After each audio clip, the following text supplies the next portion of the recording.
Hi there, I'm Zara from the Corporate Communications team at HERE Technologies, and I'm joined by John Canali, who's a Principal Senior Analyst at Omdia. Thank you for joining us today. Thank you for having me.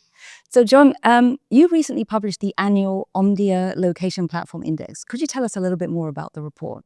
Yeah, so this is a report that Omdia has been conducting for almost the past decade. And what we really are looking at is the key leaders and challengers in the location and location-based services space. So we are primarily looking at vendors, particularly of mapping data, and looking really at how this data is shaping not only the connected car vertical, but also the wider IoT space. In the methodology to the report, we look primarily at two things. The first is the reach of the platform. So the number of users it's reaching, the regions it is addressing, the ecosystem that these vendors have built. So here we're looking at, the underlying mapping data. We're also looking at other important things like the incorporation of artificial intelligence to create a more scalable platform, the inclusion of traffic information, as well as other elements such as security, innovation, and a number of other things. And what were some of the key developments that you saw coming out in the location space in 2024? Well, I think 2024, or rather 2025, right, as we're going into it, is going to be an interesting year. I think what is going to be paramount for vendors in this space is to have a high degree of flexibility. So one of the things that we identified that here really brings to the table is not only having the ownership of their data, as well as an extremely robust amount of data, as well as algorithms and the inclusion of AI, but also the ability to create business models to address this changing landscape, especially in the automotive industry, as we look at some of the pronouncements that have been made around tariffs and around how trade is shifting. We see that here really has the flexibility to not only address high-end solutions and really cutting-edge solutions such as autonomous driving, as we've seen here, work with OEMs such as BMW and Mercedes to create level 3 driving solutions, but also really the flexibility to address the middle and lower end of the market. And we really believe this is going to be key uh, to creating viable solutions in 2025. And you talked about automotive, so that's interesting because the automotive industry is essentially quite advanced in the way that it's leveraging location technology. Is there something that you think other industries could perhaps learn from the automotive industry?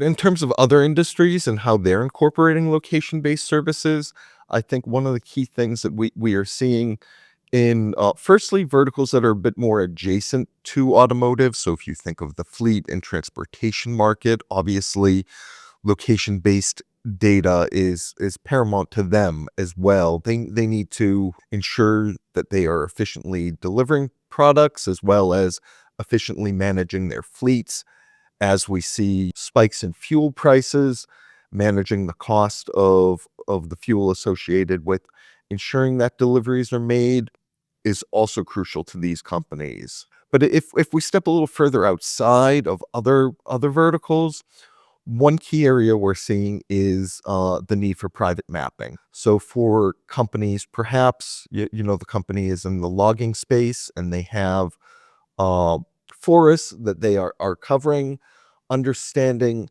how the topography of that landscape is going to affect them. So understanding important things like gradient. How are you going to move a 2-ton truck up uh, a steep gradient?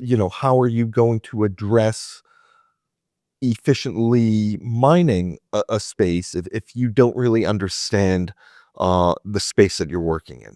What are your sort of predictions for the location space in 2025?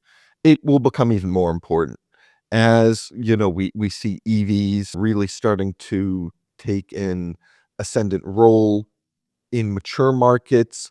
um, location-based services are absolutely vital. The ability to understand where your vehicle is in relation to EV charging station, to understand the viability of EV charging stations. Frankly, these are still a new piece of infrastructure. There are still issues with the charging stations breaking. There are still issues with gaps in skill sets, so that when these stations break, how can you get a person who is properly qualified out there to fix the station properly? These are crucial when folks are planning their routes.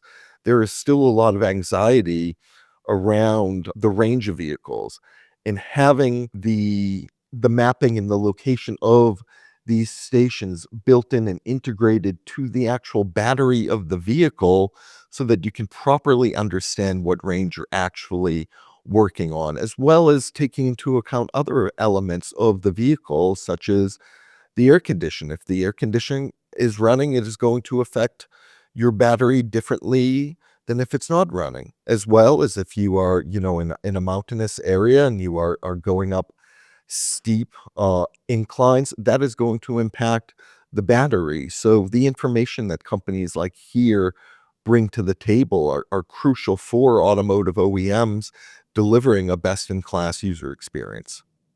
And now looking at CES 2025, what are you looking forward to most, or what are you expecting to see at the show? Oh, CES has really in many ways become the premier automotive show. Going back uh, probably a decade or so to when really Ford and Microsoft really tried to shape the show with the introduction of their sync product.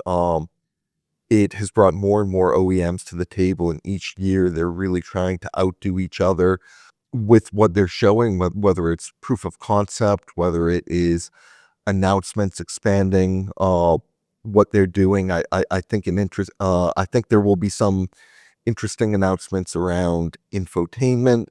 Hopefully, we see some progress made with expanding ADAS, particularly level 3 ADAS.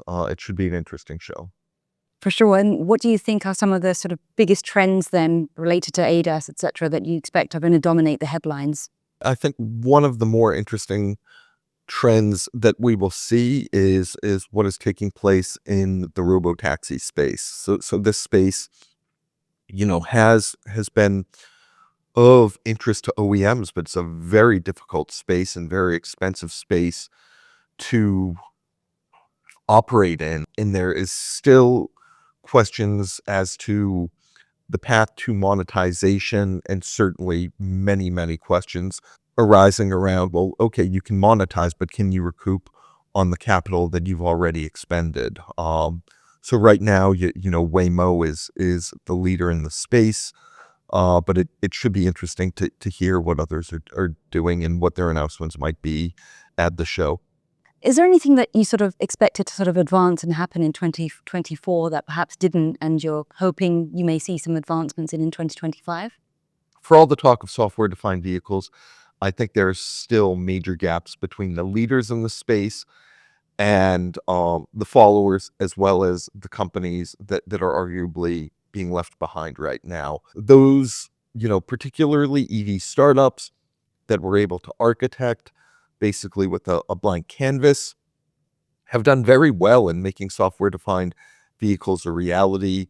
They understand what their architecture should look like, whereas there are others who have started down the road and have done all right, but these tend to be some of the incumbents, and many of them struggle with not only legacy production facilities that really weren't designed to address electrical vehicles or software defined vehicles, but still have issues within their own structures and their own organizations. They're used to being durable goods manufacturers. They're used to producing a car that would last for 10 years. They're not used to being software companies. And many of these OEMs have been sourcing software from more than a handful of tier ones.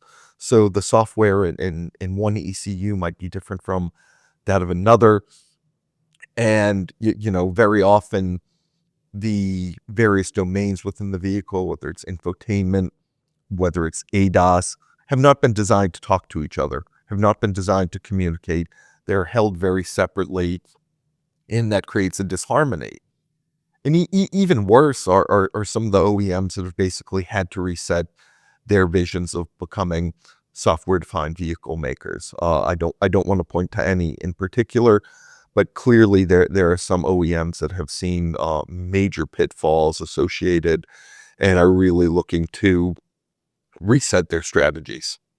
Thank you so much. John, really appreciate your time. Thank you so much for all the great insights. And thank you all for watching. Oh, thank you. Really appreciate it.